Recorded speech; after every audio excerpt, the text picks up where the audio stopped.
بسم اللہ الرحمن الرحیم۔ شروع کرتا ہوں اللہ تعالیٰ کے نام سے جو بڑے مہربان نہایت رحم والے ہیں۔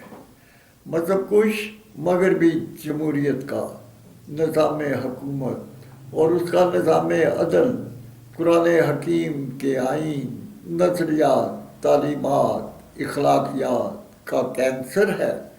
لیکچر نمبر 62 پیش خدمت ہے۔ ایوب خان 1951 تا 1958 تک بطور فوجی چیف کمانڈر پاکستان پر مسلط رہا۔ اس نے افسر شاہی کے غلام محمد کو 1952 تا 1954 تک بطور گورنر جنرل پاکستان لگائے رکھا۔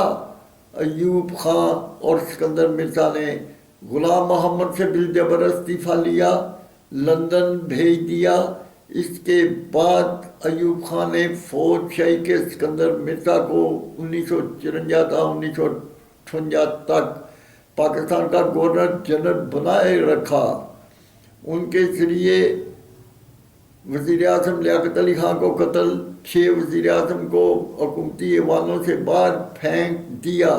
1958 کو ایوب خان نے مارشل لا لگا کر فوجی commander Sikandar Mirza governor general کو مار پیٹ کر بالجبر استعفیٰ لیا۔ دونوں گورنر جنرل کو یکے بعد دیگرے ملک بدر کیا۔ انگریز کے بعد افسر شاہی، فوج شاہی، منصف شاہی کی حکومتی بالادستی کے ذریعے اسلامی آئین کے نفاذ کا دروازہ بند کر دیا۔ 1958 کو ایوب خان کا مارشل لا لگانا، آج خود فوجی ڈکٹیٹر صدر پاکستان بن بیٹھنا، پنجاب سے نواب کالا باغ، سرحد سے باچا خان، سندھ سے مسٹر بھٹو، بلوچستان سے نواب بگٹی جیسے جگیردار ٹولہ کو ساتھ ملایا۔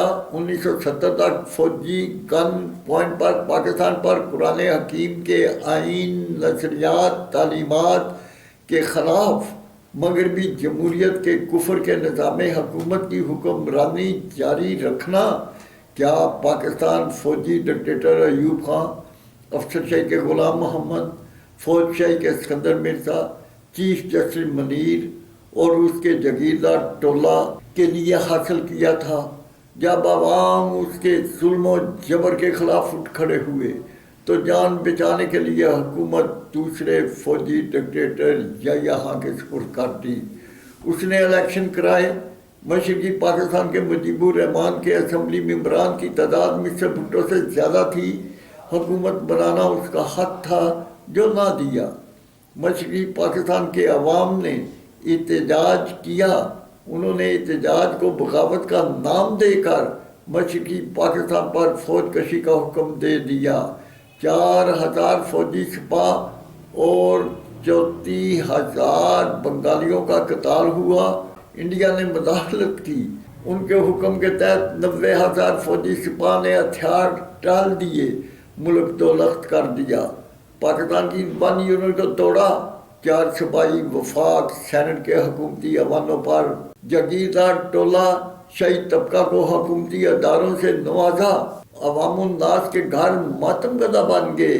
جگیردار ٹولہ شاہی طبقہ کے گھر شہنائیاں بجنے لگیں۔ پیپل پارٹی کے جیلوں نے سرکاری دفاتر، ملوں، فیکٹریوں پر قبضے کرنا جاری کر دیا۔ ملک میں خانہ جنگی کا خطرہ بڑھ گیا۔ تمام سیاسی جماعتوں اور عوامی اصرار پر ضیاء الحق نے مارشل لا لگا دیا۔ نواز شریف کی مسلم لیگ نون کو جنم دیا۔ فوجی ڈکٹیٹر ضیاء الحق کا پیپل پارٹی کے جیلوں کی خانہ جنگی کو روکنا، ان کو نکیل ڈالنا، ملک میں امن بحال کرنا، شراب و بدکاری کو بند کرنا، مساجد بنانا، چادر و چار دیواری کا نظام نافذ کرنا، اسلامی تہذیب کو فروغ، روس کو شکست دینا، ایٹم بم بنانا، معاشی حالت کو تباہی سے بچانا، افواج کی عزت و حرمت کو فروغ دینا، یہ پاکستان کی تاریخ کا سنہری دور تھا۔ فوجی ڈکٹیٹر پرویز مشرف نے شجاعت حسین پرویز الہی کی مسلم لیگ کاف کو جنم دیا۔ شیخ رشید، فؤاد چودھری، شہزاد اکبر، ایم کیو ایم اس کی فوجی سیاسی باقیات کے فوجی کمانڈر رحیل شریف قمر جاوید باجوہ، ان کے دوسرے فوجی کمانڈر اور تمام فوجی ڈکٹیٹرز کی غیر آئینی سیاسی جماعتوں کے معاشی، معاشرتی، دینی درندوں کی زیر کمانڈ این آر او کے مجرموں کی 51% مستورات، 88 ججز، 31 کیبنٹ ممبران کے ملکی آئین توڑنے والے مارشل لا کے مجرموں کے کفر کے طبقاتی، طفافتی، سودی مخلوط نظام حکومت کے حکومتی ایوانوں، اداروں کے مرد و زن کے حکومتی ٹولہ شاہی طبقہ کو مشرف کے ساتھ پھانسی پر لٹکانے کی بجائے فوجی مجرموں نے گن پوائنٹ پر الیکشنوں کے ذریعے نواز شریف کی حکومت کو دھاندلی کے ذریعے ختم، ان کے ذریعے عمران خان کی تحریک انصاف کی حکومت کو جنم دیا۔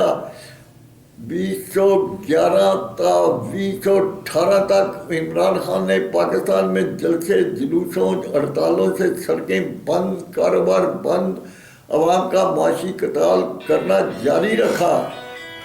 بقول فوجی کمانڈر قمر جاوید باجوہ یہ سب کچھ اس لیے کیا کہ پیپل پارٹی نواز شریف کی ملکی اجارہ داری کو روکنا اور فوجی اجارہ داری کو جاری رکھنا مقصود تھا۔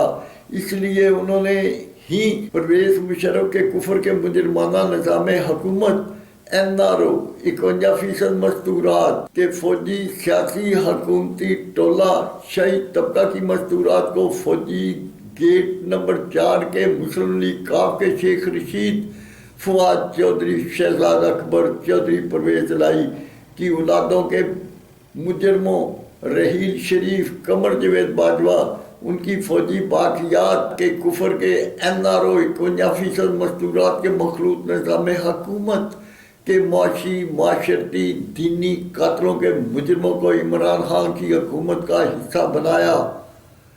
فوجی کمانڈر رحیل شریف، قمر جاوید باجوہ، ان کی فوجی باقیات اور ڈانسر ماں کا بیٹا پرویز مشرف، یا یہاں اس کی جنرل رانی مسٹر بھٹو، ہندو ماں کی کوکھ سے جنم لینے والے شرابی زانی مجرموں کے ٹولہ نے ملک دو لخت کیا۔ عوام کو روٹی کپڑا چھت دینے والے مسٹر بھٹو نے پاکستان اور اس کے 1 یونٹ کو توڑا، 4 صوبائی وفاق سینٹ کے حکومتی ٹولہ کو پھیلایا، ان کے بجٹ کا بوجھ پاکستانی عوام پر ڈالا۔ ایوب خان کا افسر شاہی کا غلام محمد، فوج شاہی کا سکندر مرزا، ان کی خاتون انگریزی لیڈی ناہید مرزا نے حکومتی ایوانوں کو سرکاری کلبوں میں بدل دیا، جن مجرموں کو ایوب خان نے گورنر جنرل پاکستان لگا کر آزادی کی تحریک کے وزیر اعظم لیاقت علی خان کو قتل، 6 وزیر اعظم خواجہ ناصر الدین سہروردی، محمد علی بوگرا، چودھری محمد علی، آئی چندری گر، فیروز خان نون کو فوجی چیف کمانڈر ایوب خان کا سیاسی رہنماؤں پر 2 شرابی زانی سرکاری ملازمین کو پاکستان کا گورنر جنرل لگانا، حکومتی ایوانوں کو سرکاری کلبوں میں بدلنا، پاکستان کی تحریک کے رہنماؤں جن نے کفر کے طبقاتی، طفافتی، سودی مخلوط نظام حکومت کے مغربی کلچر کو ختم، اسلامی تہذیب کو تیار کرنا تھا جس کی خاطر پاکستان حاصل کیا تھا، ان مجرموں نے ان رہنماؤں اور اسلامی نظریات کو کچل کر رکھ دیا۔ پاکستان کی آزادی کی تاریخ کے لاکھوں مسلمانوں نے انڈیا سے اسلام کی خاطر ہجرت کی، اپنے گھر، کھیت کھلیان، کاروبار، ماں باپ کی کمائی، ان کی قبریں، سب کچھ قربان کیا۔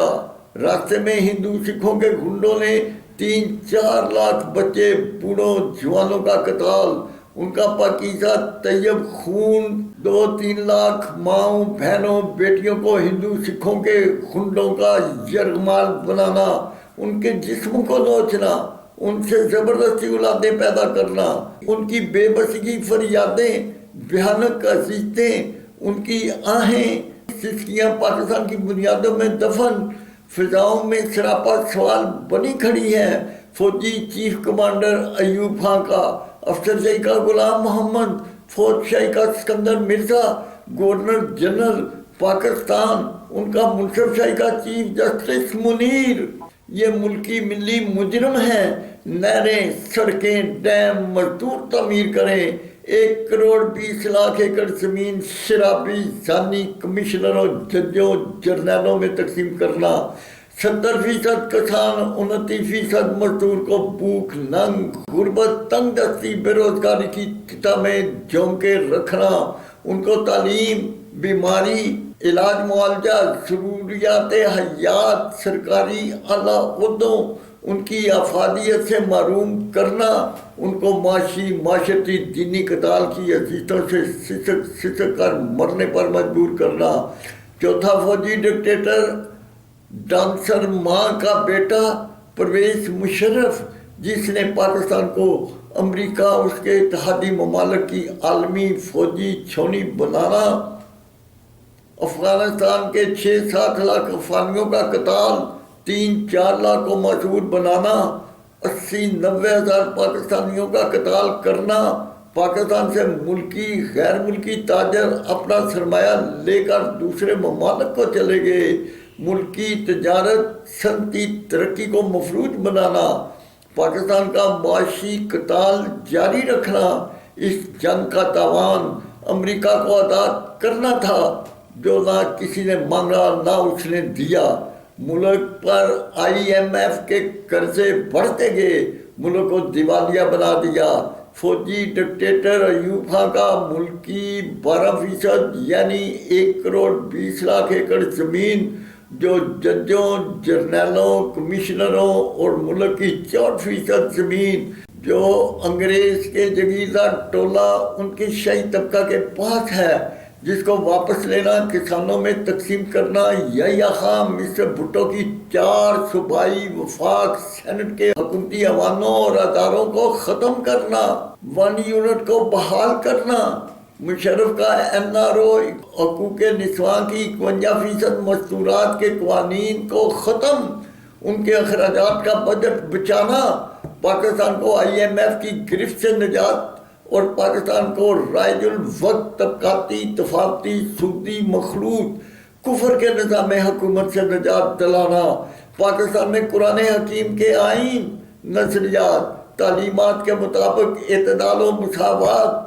عدل و انصاف کا نفاذ کرنا، پاکستان کی بقا دنیا عالم کے لیے باعث رحمت، بابرکت، پوری انسانیت کے لیے رشد و ہدایت کا میٹھا، سہانا، انسانی بہبود کا مرکز، اسی دھرتی، اسی ملک جس کی بنیادوں میں 3-4 لاکھ فرزندان اسلام کی شہادتوں کا خون دفن ہے، اسی دھرتی کی فضا میں 2-3 ہزار بیٹیوں، بہنوں، ماؤں کی عصمتوں کے لٹنے کے رشتے زخم، ان کی اذیتوں کی سسکیاں فضاؤں میں سراپا سوال بنی کھڑی ہیں کہ کب پاکستان میں اسلامی نظام مملکت رائج ہوگا۔